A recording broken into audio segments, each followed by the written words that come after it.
So last week we studied Buddhism. This week we're going to study Hinduism. And again, either Buddhism or Hinduism, they're very similar. So if there is a question that you have, do please ask. I also ask that you not wait until the end of the presentation to ask questions, because certainly by then I will not remember what it was I said 45 minutes earlier and have to kind of really think back. So this is a presentation on world religions. For years taught world religions, mostly at Quincy College, over 16 weeks. So, and probably 3-hour classes. So to squeeze all of what I teach into a 1-hour presentation has been really quite a task to be able to do that. So I do want to encourage you to ask questions. Today we're doing Hinduism.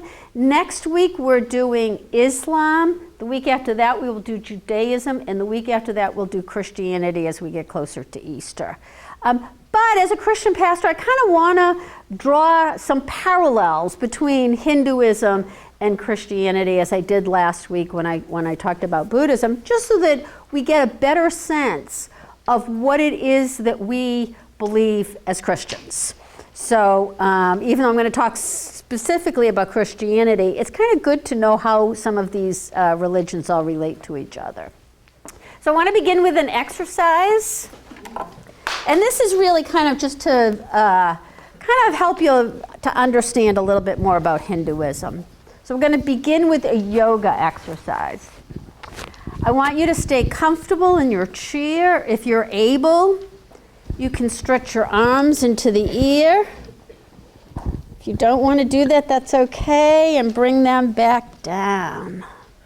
This is the exercise to stretch your mind.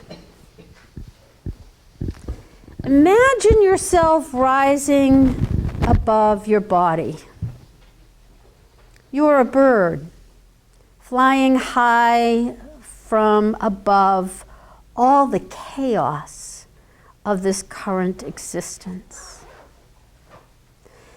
Look down and you can see the mountains, the rivers, the landscape.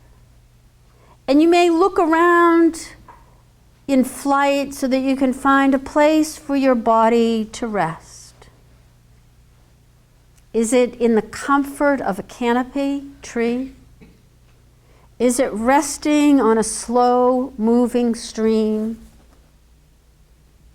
Is it balancing on a branch?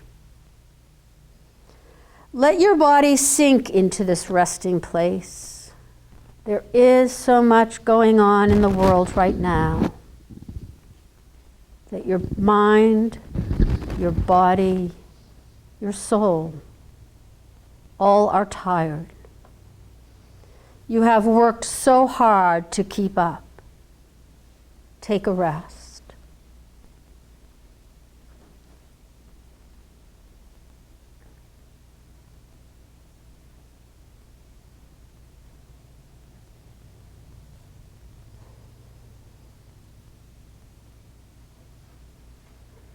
Let your body now rise from its rest and rejoin the group, and we will be studying Hinduism. So in each of these exercises, I give you a little taste of what I'm going to be talking about. And Hinduism is much more concerned about the body, much more so than the Buddhism that really was, we talked about the soul, or what we call the Atman. There's much more emphasis on the soul in Buddhism than there is in Hinduism.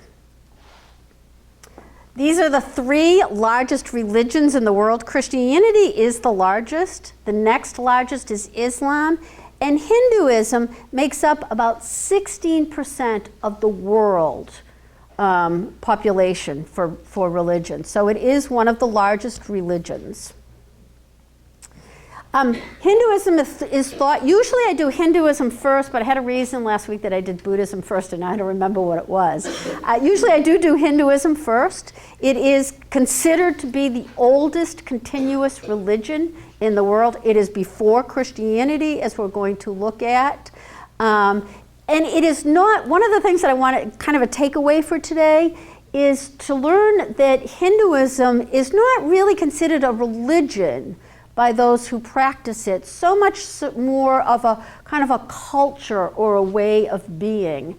I once said to somebody who was Hinduism, "Oh, you're Hindu, is that's your religion?" She said, "No, no, no, that's who I am."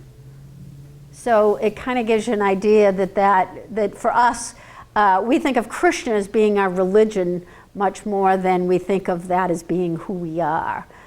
So we have something to learn, I think, from the Hindus. So it's really more of a way of life. One of the things that really interests me is that last week we talked a lot about beliefs, about what Buddhists believe. There are 3 B's when we talk about religion. 3 B's. And we talk about this a lot. One is belief, right? That you believe certain things and that's what makes you one religion over another. The second are behaviors. You engage in certain kind of rituals or practices that make you belong to a particular religion. And then the third is the sense of belonging.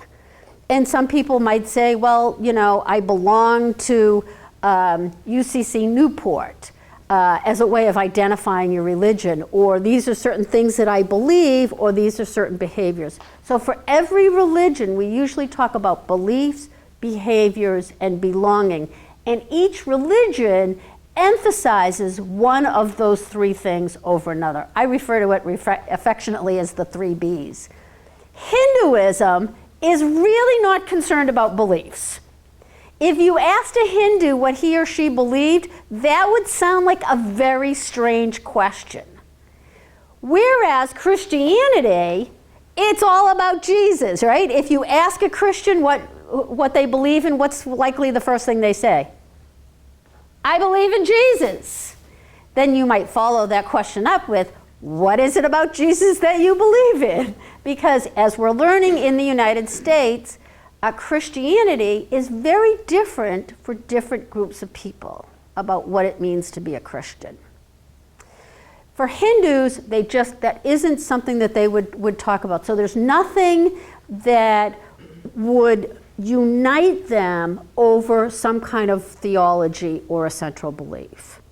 For some Hindus, that's really freeing, that they can be Hindu as a way of life, but there isn't anything specific that they have to believe in. Now sit with that for a minute, because for Christians, they're like, well, wait a minute, that just doesn't make any sense, right? A religion is a group of what we call tenets, a group of tenets that we all say that we can believe in. And as I say, that's certainly true of Christianity. If you were to ask me what is the central tenet of Christianity, it is that Jesus rose from the dead and was resurrected to new life, right?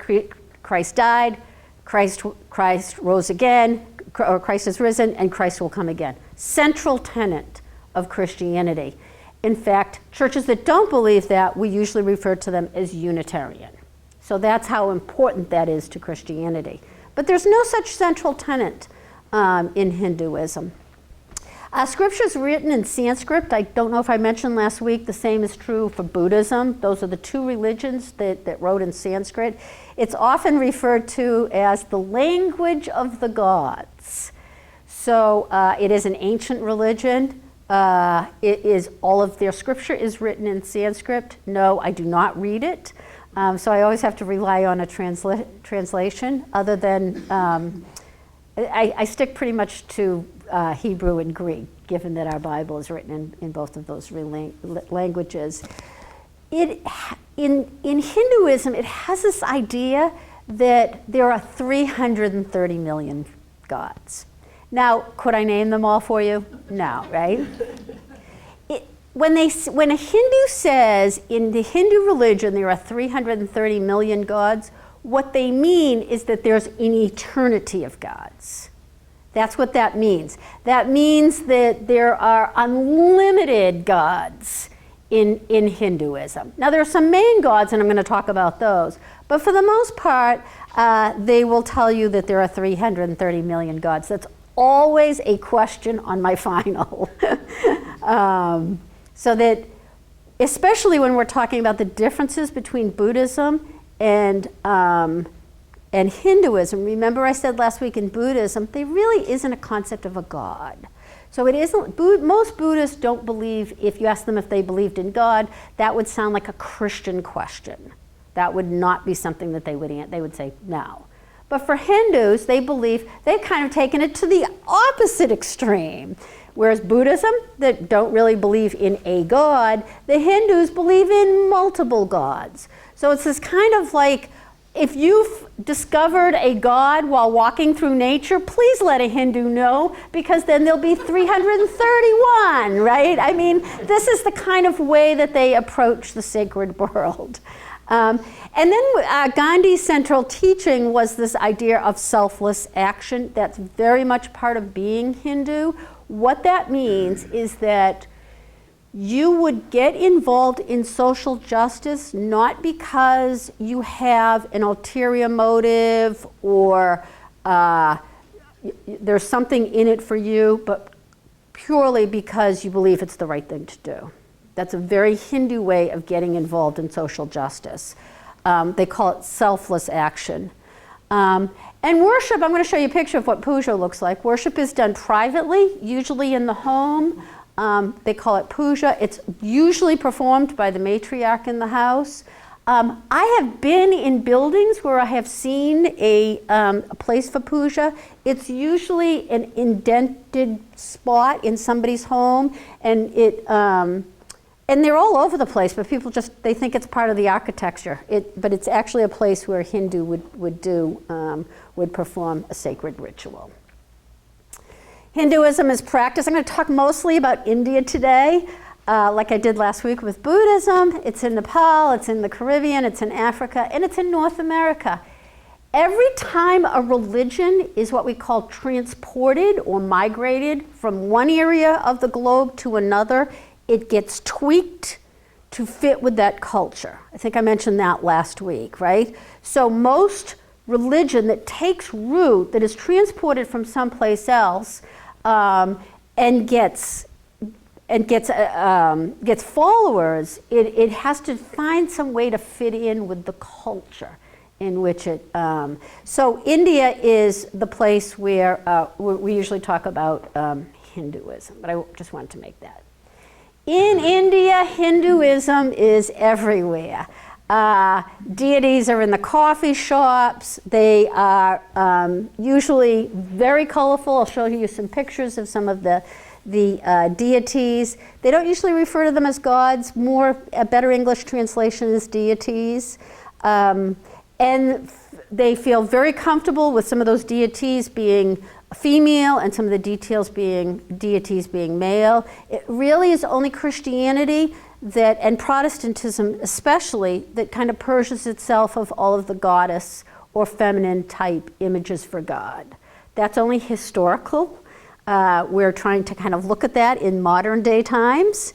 But with other religions, especially some of the ancient religions, they were very, very comfortable with the deities being both male and both female. So we'll see a lot of that today. As I say, there are these visual images.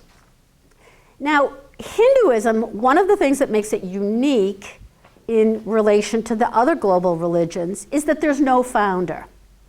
So I mentioned last week about Siddhartha Gautama. He is the founder of Buddhism. He sits on the Bodhi tree. He believes he's awakened. He goes into the forest. He has this encounter with these four figures, and this informs him, and he starts a movement which later becomes Buddhism. Christianity, for 10 points, anybody think about who the founder is of Christianity? Wrong answer is Jesus. Paul, good answer, absolutely. Paul is the founder of, we talk all the time, we're not really sure that Jesus thought he was starting a new religion.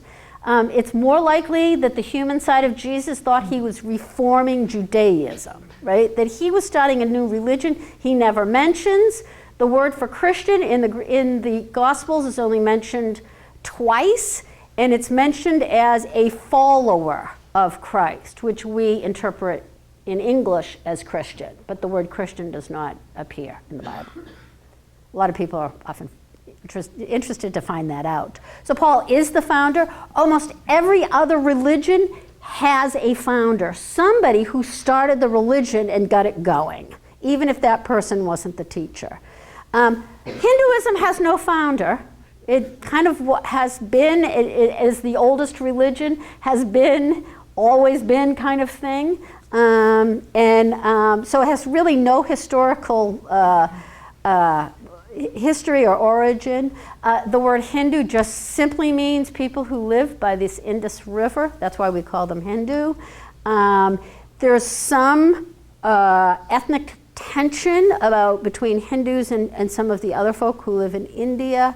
And I should say all Hindus are vegetarian, but most of them are vegetarian. Vegetarianism actually becomes very important in some of the Eastern religions, as some of you know. So it develops in two ways. It likely, Hinduism gets transported from where, we're not sure. I think somebody asked me last week about, could Jesus have contact with some of the other founders or religious people. We all know that civilization basically began somewhere between the Euphrates and the Tigris River, just as the book of Genesis talks about. That's often referred to as the Fertile Crescent. It's where people kind of began. They came out of Africa, and this is where civilization, we've been around for a long, long time, and probably traveled down to India. They brought with them what we call the Vedas, and that is the Sanskrit of that's what they would consider their major scripture. They brought those with them. They enjoyed gambling and wine. They had this pantheon of gods. It really isn't till Christianity that we get rid of this idea that there are multiple gods and you can rank them, and having a head god. Remember, in the book of Exodus, it doesn't say there's only one God in the Ten Commandments. It says, thou shalt have no other gods before me. In other words, I'm the head god, is what that God is saying, right? So there's not a concept. The concept of monotheism doesn't get started until Isaiah 42. It jumps out at us, that scripture, because it says, I am the only God. This God of the Hebrew Bible is saying, I am the only God. It was revolutionary because there were always lots of other gods. So there's the pantheon of gods is very much a Hindu concept.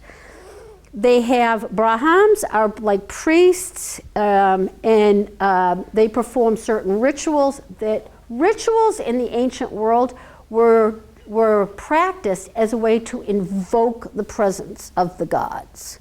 We call it the prayer of invocation.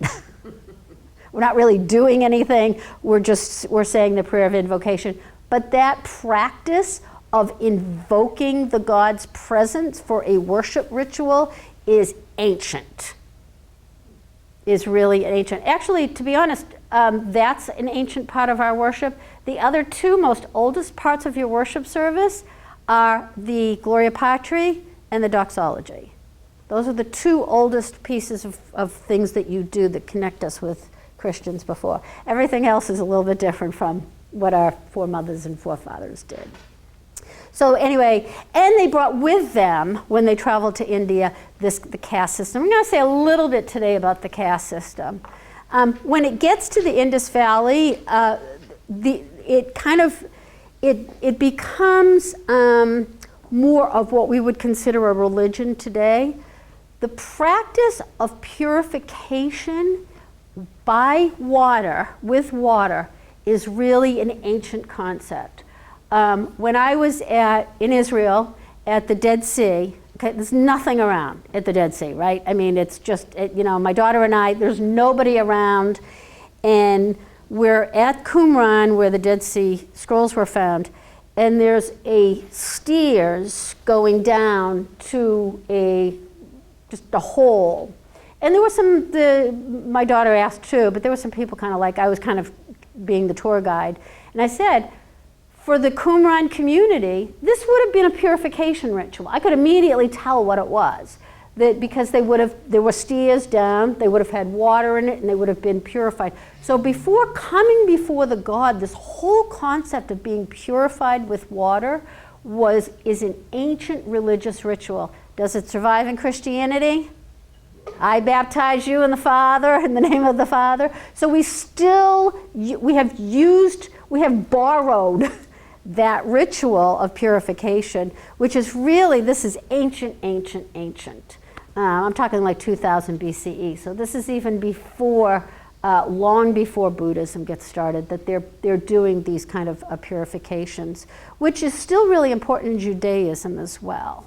That they have bathing kinds of rituals. And then yoga and meditation. I'll talk a little bit about that today. Here's a temple for you, just to kind of give you an idea. This is puja, this picture I found online. This is how it would be performed. It would be performed in the house. It would not be performed in an organizational space like this. I'll talk a little bit about this now, just so that you kind of get a sense about this. But when Hinduism is transported to America, it is tweaked in such a way that it looks a little like Christianity. And part of that is because Christianity is so prevalent in the United States. It gets practiced often in temples. There are Hindu temples that are, I don't know if there are on the island. Are there any Hindu temples? Anybody knows? Okay. Where I came from in Pennsylvania, there were some Hindu temples. They do worship on Sunday morning. Sound like anybody else, right? I mean, so you can kind of see that they make it a little bit, they get to America and they kind of want it to look a little like Christianity, to look like a valid religion. They want to feel like their religion is a valid religion, so they make it look a little bit like Christianity.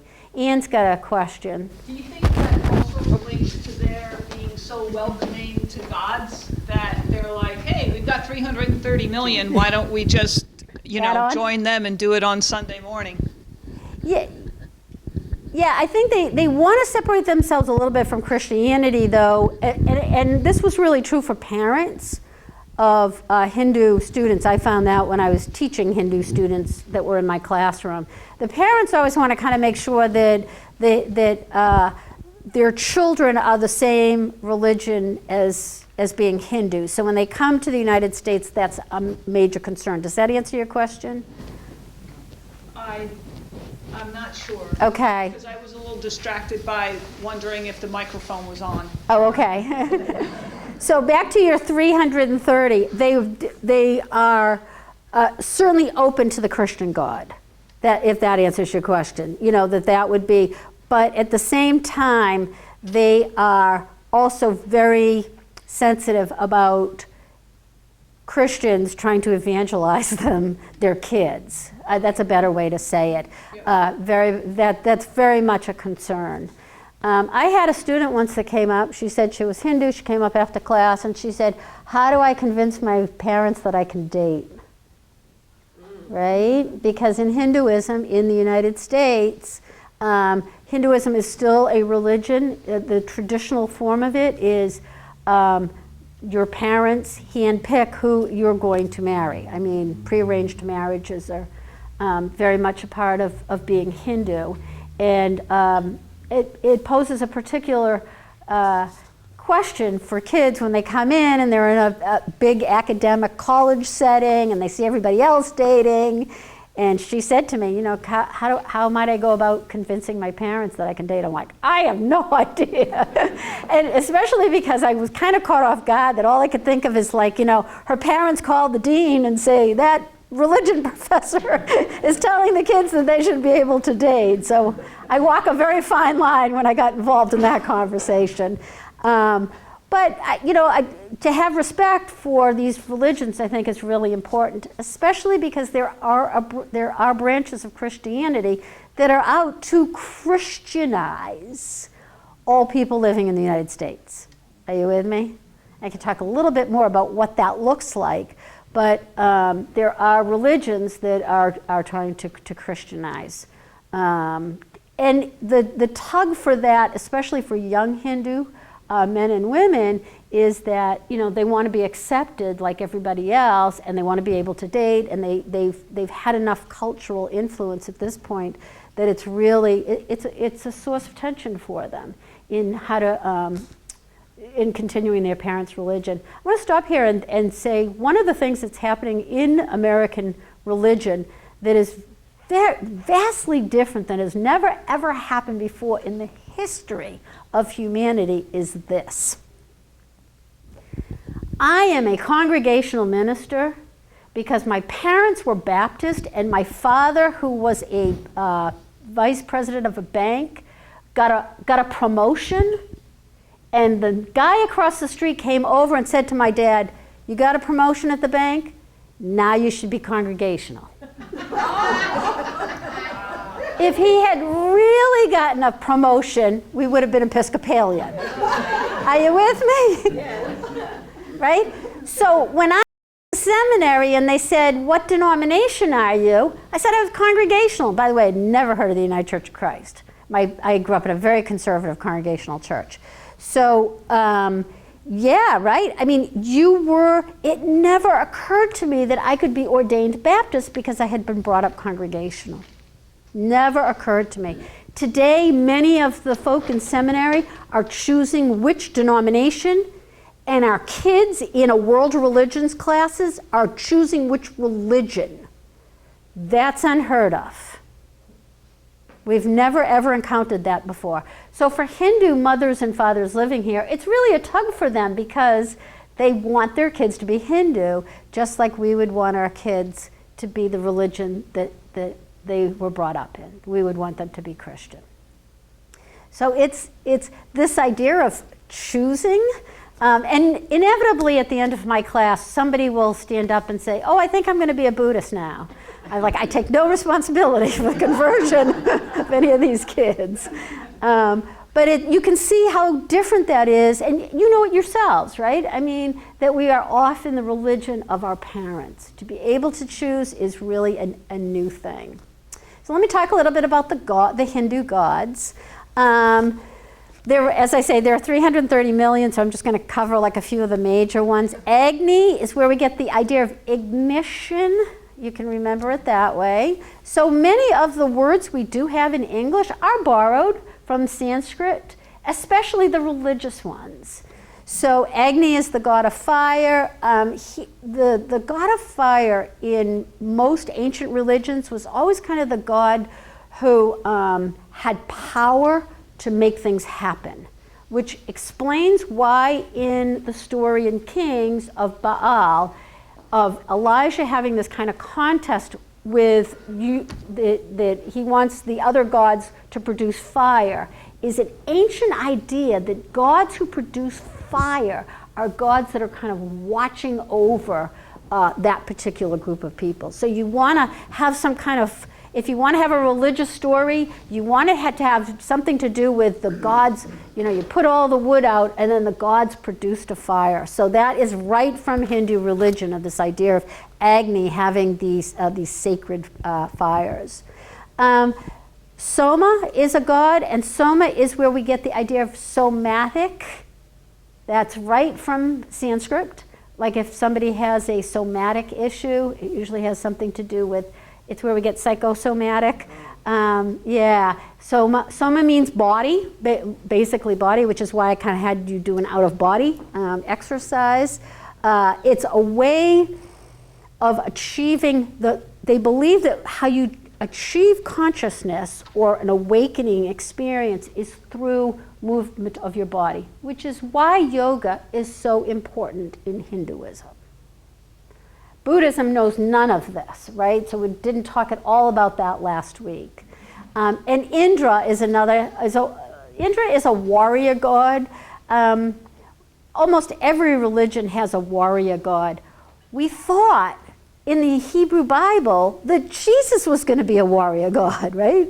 All the enemies were pouncing on Israel, just as it is right as we speak. And there's this idea that the God who was going to come, or this Messiah that was going to come, was going to be a warrior. And Jesus was anything but a warrior. So when people say to me, how come people didn't get that this was Jesus when Jesus came, was because Jesus really was nothing like what the prophets thought that Jesus was going to be like. Because the prophets all pretty much looked at each other and said, we're being pounced on by all of our enemies. Everybody's picking on us. Nobody's leaving us alone. Wait until Jesus, this Messiah, that will come riding on a white horse and do battles with all of our enemies. That's what they thought about Jesus. So that Jesus wasn't a warrior God and still becomes the focus of Christianity is very interesting and very different from some of the other religions, because, as I say, the focus. I've been doing a lot of talking. Any questions? Gives me a minute to breathe.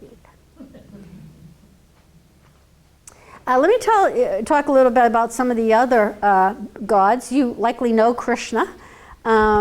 Krishna also is a warrior god. By the way, just a little like how to tell the gods, because they all will start to look alike after I show you all these presentations. Krishna almost always has a flute.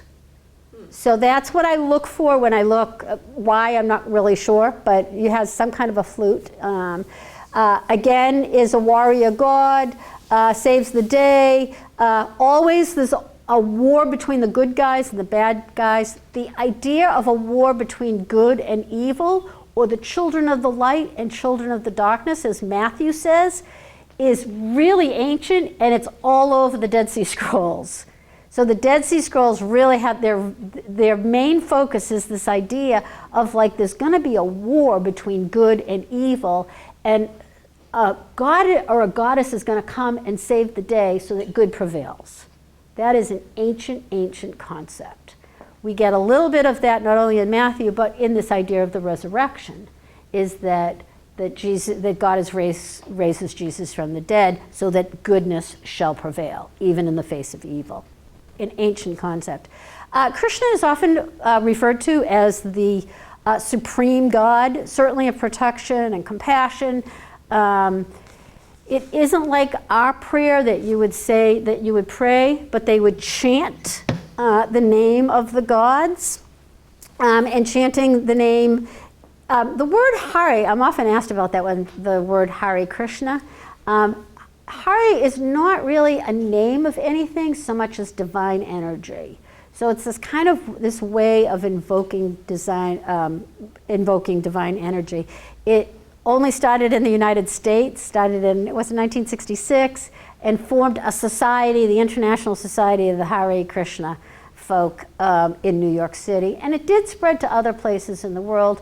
We all know that George Harrison kind of made it famous, and then what's the other Beatle that opened his mouth about about saying something? John Lennon, about Jesus Christ. So people usually ask me about that. The idea that Jesus is the incarnation of God is also an ancient concept, though it's usually gods on earth or that do something that are incarnations of other gods. The idea of having a God who is incarnated as a human being is unique to Christianity. We don't find that in other religions. That is clearly unique, and which is why it was debated, by the way, whether or not Jesus was God or Jesus was a human being for about 400 years in early Christianity. The other one is Vishnu. And many of the gods have multiple arms, but Vishnu is usually the one in the kind of the clamshell looking. The colors, are they not beautiful? The colors are really just striking in Hinduism. Vishnu is usually the protector, and he almost always has the 4 arms. Sometimes the arms have like a serpent quality to them, which is really interesting that Eve has an encounter with the serpent. We now think that may be a story of Eve as a goddess, that it's an old storyline that has been tweaked to make it put into the Hebrew Bible. which fits because the goddesses in the ancient world often had encounters with serpents. And as I say, sometimes you see Vishnu with the serpent. Vishnu is the one who kind of would create things, and often sits on a lotus flower or is holding a lotus flower, and is really one of the more loved of all the Hindu gods. So knowing Vishnu is important to the study. Some of the other ones are Shiva, a mediator. I couldn't find a good picture of Shiva. Often known as the river goddess, or the god who comes out of the ashes of the fire. Ganesha is the elephant. I don't know if I have a picture of that. Is often the elephant kind of looking god. That's Ganesha. When we sing the song, "The Lord of the Dance," all I can think of is that is an ancient. The Lord of the Dance is kind of borrowed from Hinduism, though we make it about Jesus. And Durga, who also has a lot, that's a feminine goddess, has a lot of arms. That kind of gives you a picture. Just love the colors. Are you with me? And the colors are just beautiful, aren't they? They really. And then one other goddess that I like to talk about is Lakshmi. She is the goddess of wealth and prosperity. Unlike Buddhism, that has this kind of idea of renunciating the, like I talked about last week, about, right, desire or wealth or prosperity, right? You push, in Buddhism, the ideal is to not be attached to anything, or to be, that all suffering is a result of trying to get money and trying to be prosperous. And if you just let go of that desire, you will be free and you will be enlightened and everything will be good. Not in Hinduism. In Hinduism, we have this, you pray to Lakshmi and she will provide you with wealth.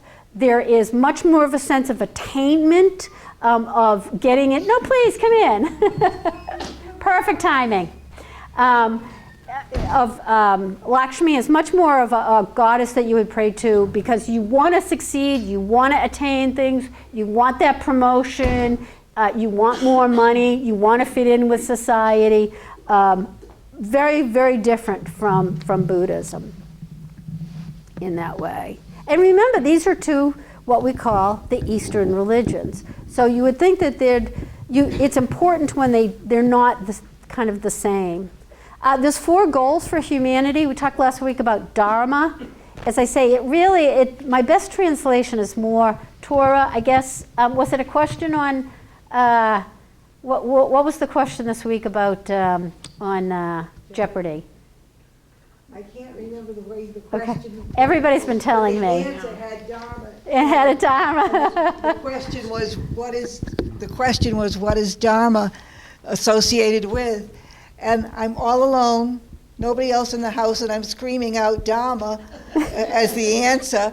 And then I said, but I didn't pose a question. I didn't get any points. And the question was, what is Buddhism, right, from last week? Yeah. So that's, who knew how helpful I was going to be to Jeopardy this week, right?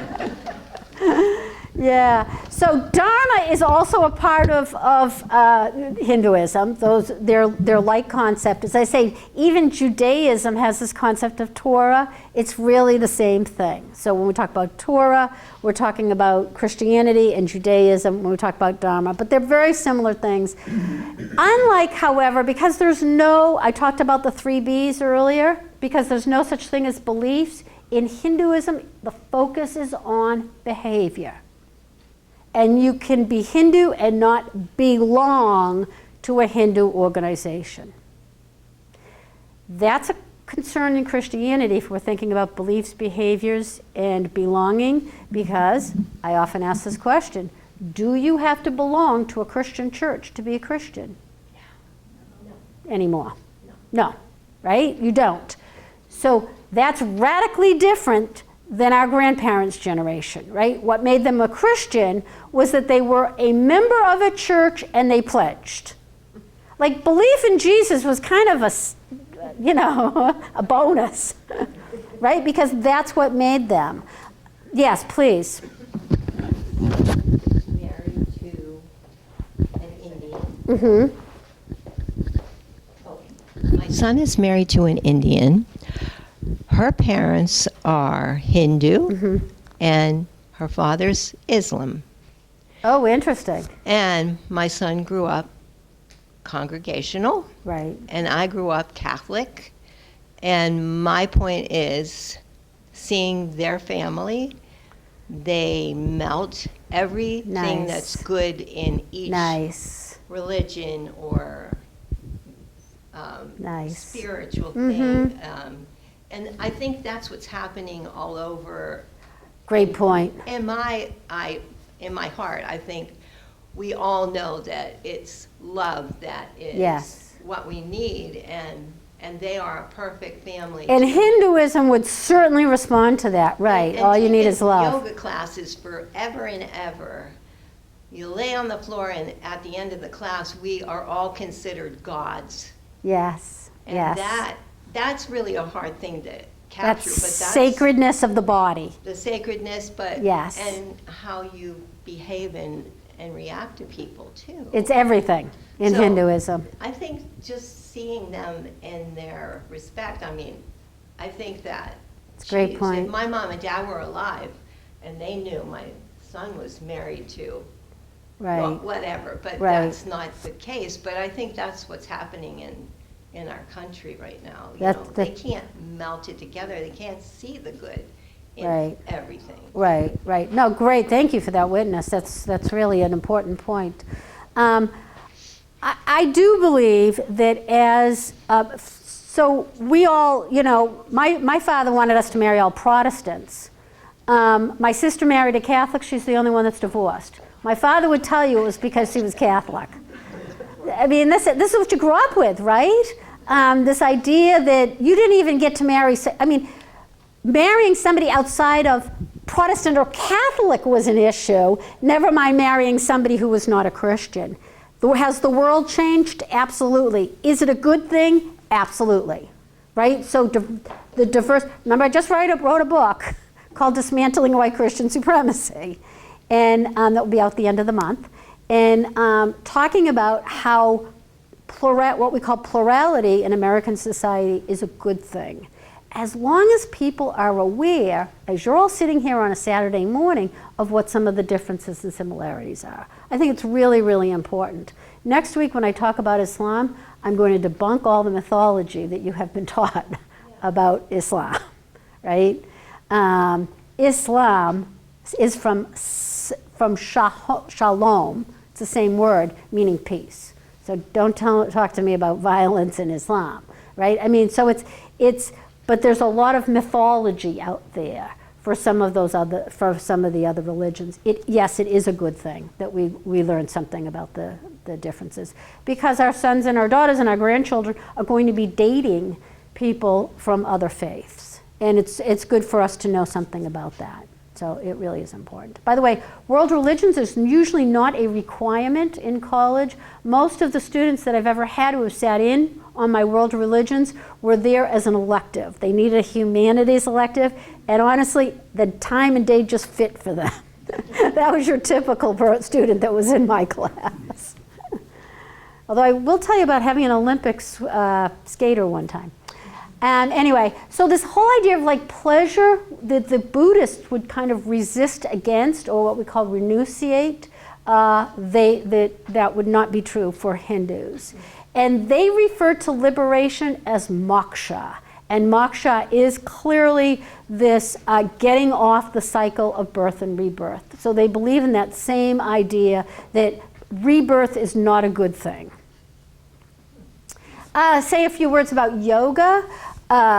So yoga is a practice to unite with the divine. We have used that. The same is true in our yoga classes and our health clubs. These are the different kinds of yoga. Raja is usually done with not a lot of bodily movement. It's more of a mental or spiritual exercise. Still the practice of karma, which is still this idea of behavior, right? That if you do something good, you feed the hungry, something good will come back to you. That's karma. It's the same karma that we talked about at the Buddhism. Jnana is knowledge, so gaining knowledge is important. Study is important to Hindu. Some of my best students were Hindu because they prioritize gaining knowledge. And hatha are often like what we do today, hatha yoga. It's using the body to achieve certain kinds of states of mind is hatha yoga. And hatha yoga is what we practice in our health clubs. There are 3 sets of sacred writings. The Rig Veda that's kind of they're a set of hymns. They're the oldest. They're not unlike our Psalms, which are very old and were often, the Psalms is the pilgrim hymnal of the Old Testament. They were likely chanted and sung. They were used for pilgrimages. We just read them on Sunday morning, but a good cantor from the synagogue could come and sing them beautifully for us. But the idea of having like a group of songs that we sing together is ancient. And that was true in I usually just talk about the Veda. The Upanishads are another group. They are more of a philosophy, as we talked about the sutras in Buddhism, but the Upanishads are this kind of group of good sayings that help you to live your life. There are a lot of them. I have not even read through most of them. And then the Bhagavad Gita is called the Song of the Lord. That's your storyline. Somebody's fighting with somebody else and somebody else wins, why they win. Krishna is the god of the Gita. And really reveals why it creates a story in the Gita about why Krishna should be the head god. The Hebrew Bible does the same thing. So the Hebrew Bible is going to tell you lots of stories about why this God, his name is Yahweh, why this God should be the prime God. And that's the God that we don't usually say the God's name, we just put in the Bible, we put the Lord. But the Lord is not there. That word is not never appears in the Bible. It's just made up to hide the name of Yahweh. There are 4 stages of life. You're a student, then you create a household, then you withdraw from the family and may go into the forest, and then you renunciate, you may be a beggar. These are still practiced today, though not with the same regularity as probably their grandparents' generation. But really this idea that I hate to say it like this, but it's kind of this idea of like not being a burden to the family and to kind of separating yourself. The forest could be a nursing home. It's just this idea that you're not wanting to be a burden to the family. These are issues that Christians are facing as well as we kind of contemplate, growing older and living a lot longer than any of us anticipated. Remember, the retirement age was 65 because you were dead at 70, right? Today, anybody who dies in their 70s and 80s at the funeral, you know what everybody says to me? He died so young. Right? So our concept of age has changed and become so radically different. It'd be interesting to see how we too have this kind of sense that, not wanting to be a burden to anybody, that we separate ourselves. In Hinduism, one way to practice the religion is to repeat mantras. There are many. I went to a Hindu exercise camp once, and they had us just pick a word that, when we uttered it, would bring peace to us. So I kind of send that with you as your homework for today. It's like, think of it, and for me the word was shalom. Just when I hear that word, it just makes me feel peaceful. And practicing saying the word breathing in, say the word breathe out, was part of this kind of camp experience. And so saying the name of a deity, is very much what we associate with mantras. I have to confess, I use the word mantra totally as it's used in our culture. Like if somebody says something a lot of times, I'll say, oh, he's on that mantra. I should not be using that word. It really is, the mantra is a sacred word or a phrase that brings you to a state of well-being or peace for a Hindu. Om is often practiced. Somebody who is studying Hinduism or who is a Hindu is often referred to as a devotee. It wouldn't, or devotee, depends on who you talk to. All they have to do is that they're practicing saying some kind of mantras. Any other questions? I want to say a few words about Hinduism in the West. I mentioned about the Hindu parents clearly wanting to maintain a connection, having summer camps here for Hindu young people to be in touch with their Hinduism. Remember, if, we're even struggling with the issue, right? Our kids don't want to come to church anymore. So the same thing is happening in other religions, right? That our young people today want to be able to choose which religion that they want to be affiliated with. We don't understand it, right? Because what do we say all the time? I raised him in the church, right? Is that not what we say? I won't call it a mantra, but it could be, right? So Hinduism, some are very much affiliated with a temple, but remember, belonging to anything does not make you a Hindu, like we would say that we used to say for a Christian. Worship is almost always home-based with, as I say, these shrines. They're kind of indentations in the wall. Sometimes they have like a little ledge that you can put flowers on, or sometimes they have like a water feature. I'm amazed at how many homes have that kind of thing. I don't know if a good architect just decided that it looked pretty, so are putting it in American homes, or whether or not a Hindu had built the home. But I'm amazed at how many homes I see them in. The major cities do tend to have temples.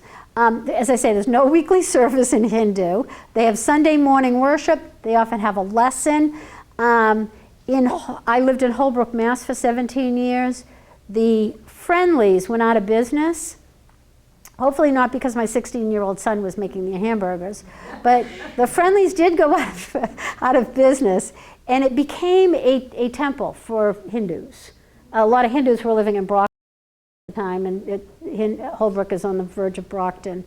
And so it was interesting to see in the parking lot how many cars there were that people were coming out of Brockton. So it tends to be where people, a significant group of Hindus are living, that they will likely just find some building. So I showed you that picture of the temple. They don't all have to look like that. Some of them look like an old Friendlies. They do remove their shoes. I should mention that one of the other unique things about Christianity is, for the worship, you all get to sit down in a nice chair. That is really one of the things, and true in Judaism too, that is unique to Western religion. Eastern religion, you're either kneeling, you're on a mat, you're on concrete, you're standing. Standing worship is very much a part of many places in Israel. The idea of going and getting a chair, it would be like unheard of in some of the other practices. That's true, can be true in Hinduism, and I mentioned before the International Society for Hare Krishna. Any other questions? Tom, for 5 points. How can you get through this without talking about the sacredness of the cow? Yeah, I know. It's the sacredness of the cow, right? Yeah. So the cow has been a symbol of sacredness, of sacredness that they can be on the streets, right? And you're not supposed to touch them and that kind of thing. Less so today. So that was a historic idea. I often hear that in America that's what people associate with Hinduism is that sacred cow. Part of that comes out of the people who are practicing vegetarianism as well, which is why the cow is more sacred. The camera, you're not going to thank you for bringing that up. Go ahead. Oh, okay. I was just wanted to share that I went to India to Oh. my friend married a Hindu man. He wanted we had a Christian ceremony, or I think it might have been Catholic in the United States, and then we went to India and did a Hindu wedding, which usually are several days long, but they shortened it into half a day. Neat. So the puja picture that you saw, that was kind of like what a man and a woman might sit together at the end of the ceremony on a platform surrounded by strands of flowers. Yes. And the traffic in India is like nothing I've ever seen. And there are animals in the streets with the vehicles, and they do not bother them. You know, the camels, the elephants, the cows, you know, whatever. And I bet he's riding there like a moped, right? oh yeah, with 2 or 3 people on them. Yeah. It's and amazing nobody how it has a all rear works view together. mirror. They're constantly beeping all the time because they don't use their rear view mirror. And one thought that came to me when you were sharing about Hinduism, because my friend is Italian descent from her parents, so she's white. Her husband is from the subcontinent of India, and he is brown, and her children are brown. So now in this culture today, there's a real concern when they're out and, you know, they're in Connecticut, work in Hartford, you know, Middletown, go to school at UConn, New York City. So there's all these urban areas that, you know, their lives could really be impacted by what's going on today. Right, and, you know, there's such a nice family. The Hindu, they're kind of like the non-temple practicing Hindus, Right, you know. which is more than other. I'm glad you mentioned that. Very few people are temple affiliated. They're only those who want to kind of fit in with American society kind of thing to that extent. So I'm glad you mentioned that. Thank you for mentioning that about the wedding, though. That must have been quite an experience. That's a great one. That's great. I'm trying to remember the movie Bend It Like Beckham, which was an Indian wedding. Have you seen that? No, I haven't. But I didn't associate that with the Hindu religion. Yes. But it must be part of that then. Yes, and I'm glad you mentioned. Yeah. Younger woman and her parents and stuff. So. Was it prearranged? Yeah, I think it was part Was of it. part of that. Yeah. I mean, when my kids were little, I thought, I'm much better to choose their spouse than they are. But thankfully, I outgrew that. But I mean, I appreciate that. That's, especially in the divorce rate in the United States, it might not be that crazy of an idea. So, try to appreciate that different cultures do things differently. Alan? Yeah, I had a colleague whose father died who was Hindu, and I went to the funeral ceremony, which I must say was one of the most remarkable things I've ever seen. His father was laid out in a simple pine box, and as you went in, they handed you a lotus blossom to put on the body. Yes. And then as they progressed into the service, they started chanting, and the chanting eventually wound up with going through some of the gods like Krishna and Vishnu, and then ended up with Rama. Oh, interesting. Okay. And I'm trying. The question really is, who is Rama, and how does Rama fit into things? Rama would be more the one who works towards going towards what we call moksha, of getting off the cycle of death and rebirth. Remember, this idea of being reincarnated on Earth which is part of Hinduism and Buddhism, is not a good thing. We think it's a good thing because resurrection we think of as a good thing, to go to heaven. But other religions don't think of it as a good thing. So the idea, Rama would be like to try to get you off that cycle. So that would fit at a funeral, would be to try to, achieve moksha. It is not going to heaven, it's not nirvana, it's not that kind of thing of the way we would think of it, but it's just not to try to stop this cycle of birth and rebirth. question. Please. Can you speak a little bit about the caste system and the dots? I know we're out of time. No, but I'm glad you brought that up. Yes, thank you for that.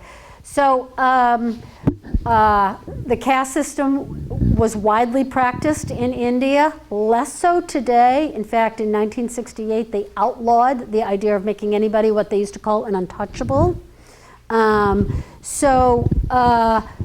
India was very much, for a long time, a caste system that people that they ranked, not unlike the gods, right? That they would rank the gods, they would also rank, to say value is probably the wrong word, but just so that everybody knew where they fit into society.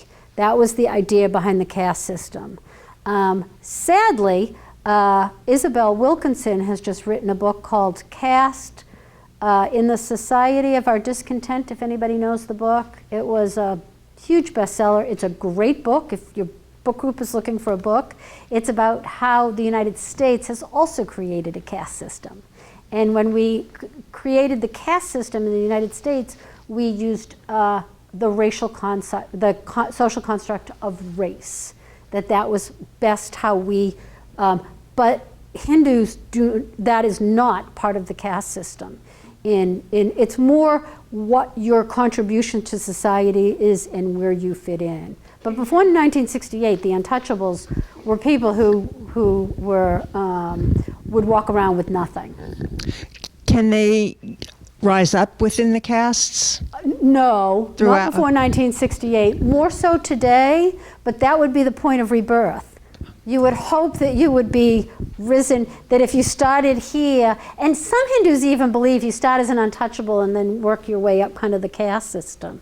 But it's not today, it's just not as, people go to college, people can rise above their caste in a way that has never been true in Indian society before. So, as I say, I think it started really in 1968 of outlawing the concept of the untouchables, which was very much a part. But as I say, so Isabel Wilkinson studied the caste system in India and realized we use the caste system in America as well. It's just not as well thought about. We don't think about it that way, but we have a caste system. In America, her point, when we have a caste system in America, we do rank by human value. Right? People, the untouchables are at the bottom. They are ranked lower than the people at the top. And as my book, Dismantling White Christian Supremacy, attests to, which is white Christian tends to be at the top, and we have placed ourselves there. And the book is about why that is to the detriment of Christianity. That has not served us well. Yes. I just wanted to share one thing, but first I wanted to comment on what I heard Maggie say, is that the year that we went to India, Yes. the Prime Minister was, or I think his Prime Minister, was a former untouchable. So he was able to rise through the system. And it was the same year as there was a Seinfeld episode about them going to India for a wedding. So, interesting. Yeah. So if you want to look up the Prime Minister of that year, Oh, that's whatever right. that year was, then you could probably read about him. I think it was an Office episode too, wasn't it? That somebody that was Hindu was getting married. I think I saw that. Yeah. And a lot of dancing. You mentioned about the flowers. Also want to mention about the fruit. So fruit you would bring fruit also to a wedding with the flowers too. Is very part of into. And ancient instruments, absolutely. Yeah, that were really loud. Yeah, that's great. Any other questions? Let us close with prayer. Let us pray. Gracious and holy God, we thank you for this time to learn about Hinduism. We pray, O Lord, that we may respect the differences between Hinduism and Christianity, but also learn something about ourselves as Christians. We pray that you will keep us ever mindful of the caste system in the United States, that we may do whatever we can to resist it and to truly see all people in your eyes. For we do know that you value all of us, and we thank you for that. For we pray these things in Jesus' name. Amen. Thanks, everybody, for coming. Next week is Islam. Oh, you're sweet. Thank you.